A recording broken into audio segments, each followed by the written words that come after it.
Passive smoking, an institutional problem. Fabricated risks attributed to passive smoking.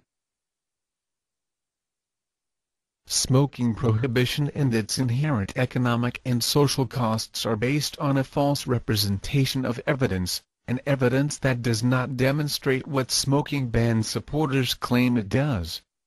The short document, written for laymen, distills a fact-finding process that took several years. It respects scientific rigor and seeks to explain the fine mechanisms of what may amount to the largest epidemiological fraud ever perpetrated. The fact that this fraud has been adopted by health authorities, governments, and high-ranking figures of medicine should raise serious concerns about the condition of the integrity of our institutions, quite independently of the smoking issue. The case against passive smoking, also known as environmental tobacco smoke or ETS, is mainly based on the statement that it causes lung cancer or cardiovascular disease in non-smokers. The short analysis that follows examines what is considered the strongest evidence that on lung cancer. Of course, what follows applies equally to the risk for cardiovascular disease and for any other disease attributed to ETS, as the methodology used in these studies is essentially the same. The U.S. Environmental Protection Agency report of 1992, considered a milestone for the elimination of smoking from public places, stated that the risk elevation for lung cancer was 19%. However, in 1998, a federal court established that the EPA report was fraudulent as it was based on flawed science and methods. The scientific objections on which this court decision was based have never been challenged. The EPA appealed on the technical point that, since the agency does not regulate tobacco, its report was informational and therefore not subject to the court's jurisdiction. A 2002 ruling in EPA's favor on this technicality, called by critics a license to lie, did not address the fraudulence of the scientific core of the report that was established by the federal court, and thus has no bearing on the original finding that EPA had cherry-picked its data to arrive at a preconceived conclusion. The risk elevation calculated by EPA, based on glaringly contradictory evidence, was, and is, invalid. It is exceedingly clear that the judgment of the appeal court was political in nature, made to invalidate a science-based legal precedent that would have stood in the way of the smoking prohibition social program. It is also equally clear that the tobacco industry, hounded and vilified for years, did not act on the 2002 decision because in the meantime it chose appeasement, by signing the Master Settlement Agreement with the American states. That agreement proscribes the industry from countering any claim of prohibitionist agencies, thus preventing any effective opposition to them. The EPA report is still cited by prohibitionists even as its flawed science and methods are still practiced by researchers and government agencies today. Therefore the scientific and logical analysis that follows is still fully applicable. EPA deduced the risk from 11 studies, of which 8 reported a risk elevation and 3 a risk reduction, that is, protection from lung cancer. These contradictions alone would be sufficient to negate the probability of risk.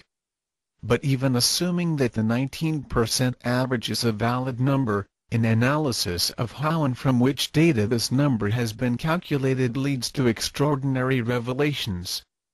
It is to be noted that these revelations are applicable to all the studies on ETS that preceded and followed the 1992 EPA report, up to the present time. 1. Non-existent measurements.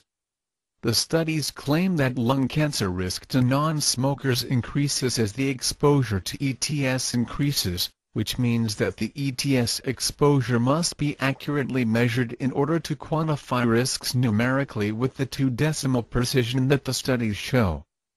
Because lung cancer is a disease that develops slowly and manifests itself for the most part at an advanced age, this also raises the need to measure exposure to ETS over the non-smoker's lifetime. This is what the studies claim to have done, even though it was not possible to measure exposure starting from any person's birth through the years needed for lung cancer to develop. Rather, attempts were made at a backwards reconstruction of a person's exposure from old age to birth. Obviously, both measurements are impossible. So impossible, in fact, that ETS exposure has not been measured at all. Instead of an independently objective measure, 60 to 70-year-old non-smokers have been asked to recall what their personal exposure to ETS was during their lives. Typically, such people were asked to recall how many cigarettes, cigars or pipes had been smoked in their presence since early childhood. Their reveries, elicited in a few minutes usually over the phone, or even substituted for by comments provided by the relatives of deceased persons, were recorded by the studies as precise numbers devoid of error and uncertainty. We all know how difficult it is to remember what we ate 1 week ago, never mind 20 years ago or during childhood. How is it possible to remember, with an absurd expectation of precision, the exposure to smoke of 30 or 50 years ago? Unless one actually wants to be fooled, the only compelling conclusion is that without dependable measures of exposures, the statistical elaboration of the studies is illusory and so are the claimed risks. These arguments alone are sufficient to discard the studies and their conclusions on risk. 2. Fatal flaws. Although the measures of exposure are not valid, let us assume now for the sake of argument that they are. Summaries, conducted by groups that have an interest in finding risks on ETS, report that the average of all the 75 primary studies on lung cancer and passive smoking published up to May 2006 indicate a risk elevation of 20%, basically the same imagined by EPA in 1992.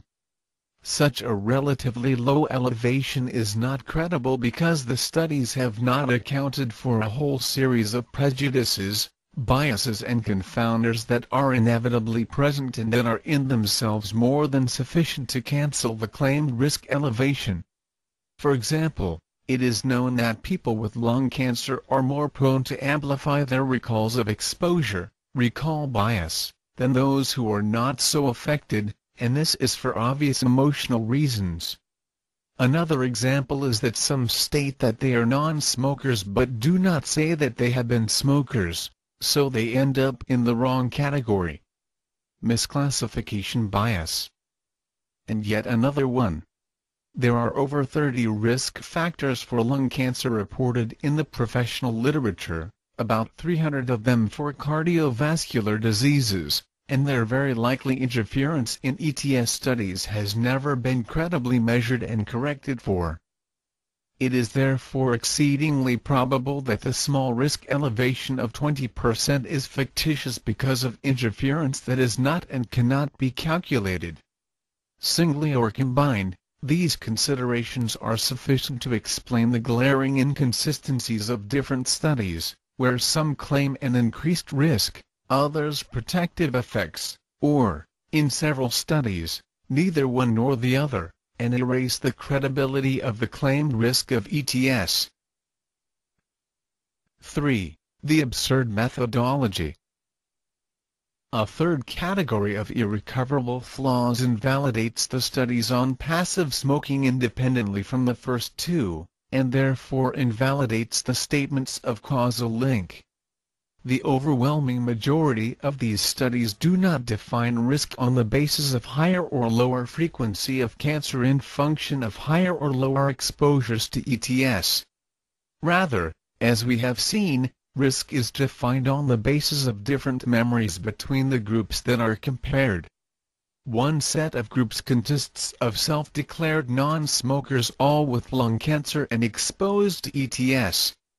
The other set of groups consists of self-declared non-smokers without lung cancer and also exposed to ETS, and this is because people who have never been exposed to passive smoking are impossible to find.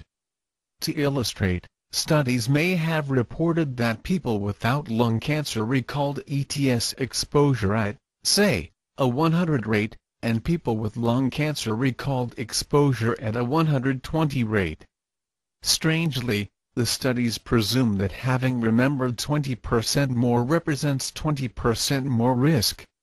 Such an incredible presumption also implies the absurd reasoning that having remembered 20% excess exposure, which isn't possible to verify or measure in the first place, has been responsible for all the lung cancer of the group with the disease, while those who remember a little less remain totally immune from cancer. Furthermore, the majority of studies did not find differences of exposure, while others found that some groups already affected by cancer recalled a lower exposure, thus paradoxically indicating that passive smoking would have protected them from the cancer they already had. Conclusions. No study of ETS and lung cancer has provided a credible and accurate measurement of ETS exposure. The overwhelming majority of the studies has not measured different frequencies of lung cancer in different groups. Lacking reliable measurements, the statistical analyses of the studies are illusory. No study can guarantee that some of the non-smokers studied were in fact smokers, or had been smokers. No study could exclude that the lung cancers observed might have been caused by other risks and not by ETS. The overwhelming majority of studies adopted improper and absurd methods of risk calculations. The majority of studies did not report differences of risk, and many claimed a reduction of risk. Independently or combined, these considerations negate the credibility of claimed ETS risk for lung cancer, and are equally applicable to ETS studies of cardiovascular and other diseases. The statements of the U.S. Surgeon General, as well as those of other health authorities around the world, are based solely on the studies discussed above. It follows that all smoking bans in the world are also based solely on this body of evidence.